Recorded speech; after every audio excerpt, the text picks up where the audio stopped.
এটা কি নাম দেওয়া যায় বলতো? আবার ওটাকে নিয়ে পড়েছো?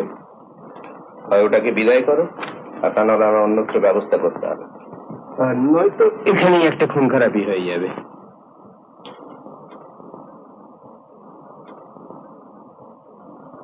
বিচিত্র জীব এই সাপ। মেরুদণ্ডহীন এই অপবাদটা আজ জাগিয়ে দাও, সাপকে দেওয়া চলে না। It's all fine.